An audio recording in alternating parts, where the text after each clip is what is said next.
Bueno, después de 26 horas de viaje, está uno que no sabe si va o si viene.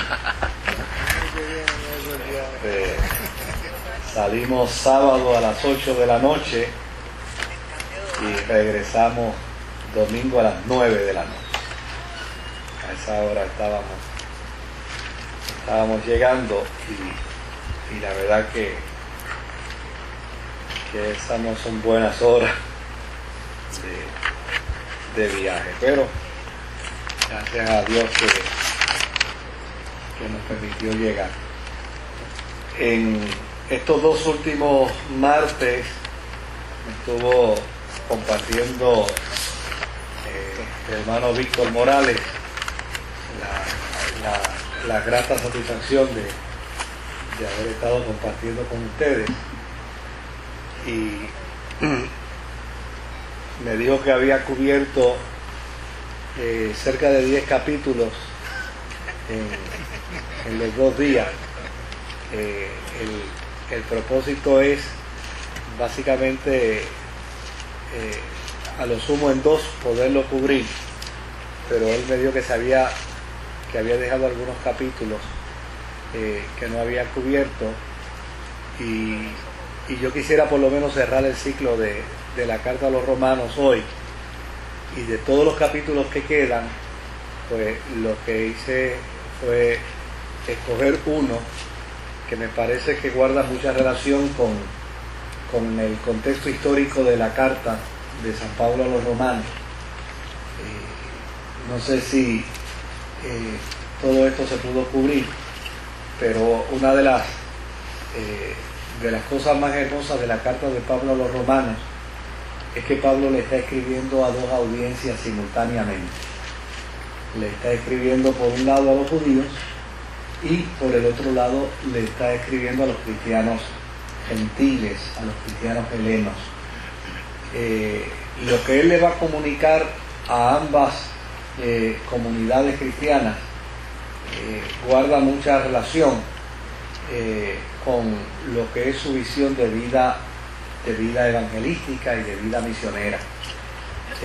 Sin embargo, la razón de esta carta es porque Pablo entiende que los creyentes de la gentilidad en Roma están cometiendo atropello a los creyentes de la comunidad judía. Y es un atropello que está revestido, ¿no?, pues con una espiritualidad y con un proceso de libertad que estos creyentes gentiles en Roma alegan poseer como resultado de su fe cristiana. Y es interesante porque quienes llevaron el Evangelio a Roma no fue Pablo. Quienes llevaron el Evangelio a Roma fue un grupo de cristianos, probablemente de judíos de la diáspora, de aquel grupo de judíos que se convirtió en Pentecostés cuando Pedro predicó. Y entonces ellos salieron, regresaron a su tierra, en este caso Roma, y estando ya en Roma, pues establecieron una comunidad cristiana. Pero desde luego los judíos cristianos del primer siglo no eran cristianos evangélicos como lo somos hoy. Los cristianos judíos del primer siglo eran judíos, eran cristianos que tenían prácticas judías. Lo único era que ellos habían aceptado que Jesucristo era el Mesías, y desde luego habían proclamado que Jesucristo había resucitado. Por lo tanto, ese cristianismo del primer siglo entre los judíos era lo que pudiéramos llamar un judaísmo mesiánico, es decir, donde la práctica judía seguía, pero la afirmación de que Jesús era el Mesías era lo que los hacía a ellos diferente, totalmente diferente a los demás judíos. Y desde luego, pues, cuando ellos empezaron a desarrollarse en Roma como cristianos, empezaron a desarrollarse bajo esa premisa, ¿no?, y bajo ese estilo cultico. Así es que estos cristianos abrazaron a Jesucristo como Salvador, pero seguían guardando el sábado, seguían observando los días de fiestas judíos y seguían participando en gran medida de las experiencias culticas del judaísmo. Pero en ese periodo de tiempo había en Israel un emperador llamado Claudio, y en Roma, un emperador llamado Claudio, y este emperador, harto de las discusiones y de los problemas que provocaban los judíos en Roma, los votó a todos, los expulsó de Roma. Y cuando fueron expulsados los judíos de Roma, pues junto con los judíos tradicionales, también se tuvieron que ir los judíos cristianos, que eran los que dirigían la vida de la iglesia en Roma. Cuando ellos se fueron, entonces la iglesia quedó en manos de cristianos que eran gentiles. Y al quedar en manos de cristianos que eran gentiles, estos consideraron la posibilidad de alterar un poco el sistema litúrgico de la fe cristiana y empezaron a abandonar algunas de las prácticas que dentro del judaísmo se les habían inculcado o se les había inducido. Y desde luego, pues como no tenían oposición alguna, porque los cristianos judíos no estaban en Roma, pues ya necesariamente ellos siguieron desarrollándose y siguieron alcanzando estas metas cristianas sin ningún tipo de presión. Ahora, fíjese lo que sucedió. Después que Claudio muere, si fue el que murió, ¿verdad?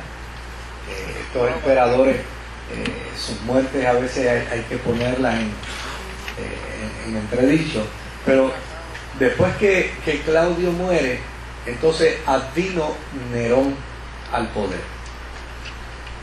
Y lo primero que hizo Nerón fue eliminar el edicto claudino. El edicto que Claudio había establecido, Nerón lo elimina. Y cuando Nerón elimina el edicto claudino, pues los cristianos que estaban en Jerusalén, que toda su vida habían vivido en Roma, que se habían desarrollado en Roma, que habían hecho su vida en Roma, pues decidieron volver. Y cuando deciden volver, tienen entonces un grave problema. Y es que al ellos volver de nuevo a Roma, se encuentran que los cristianos de Roma han alterado todo el sistema cultico. Y lo que para ellos era importante dentro de su fe, ya no se practicaba. Pues los cristianos de Roma no guardaban el sábado. Los cristianos de Roma comían lechón, comían langosta, ¿verdad? Los cristianos de Roma empezaron a hacer cosas que para ellos no eran cómodas. Y lo peor de todo no era eso. Lo peor de todo era que cuando llegaron los que fundaron la iglesia, que eran judíos, fueron víctimas de la burla y fueron víctimas de esa libertad que se convierte en libertinaje contra los cristianos judíos. Desde luego, como Pablo es apóstol de gentiles, Pablo no ganó para el Señor la iglesia de Roma, los cristianos de Roma, pero se sentía moralmente comprometido a escribirle a ellos, porque ya necesariamente Pablo entendió que este atropello contra los creyentes judíos no debía darse por parte de los cristianos gentiles de Roma. Y esto es lo que provoca, y esto es lo que produce la carta. Por esa razón, cuando uno lee la carta de Pablo a los romanos, uno tiene que tener el cuidado de ver a cuál de los dos se le está dirigiendo un capítulo. Porque si no tenemos ese cuidado, lo que podemos hacer es hacer una serie de interpretaciones incorrectas del texto y ponernos en una perspectiva bíblica y teológica totalmente distinta y diferente. Entonces, eso es importante, porque Pablo en unos momentos toma una carta para hablarle a los romanos, en otros momentos toma una carta para hablarle a los gentiles,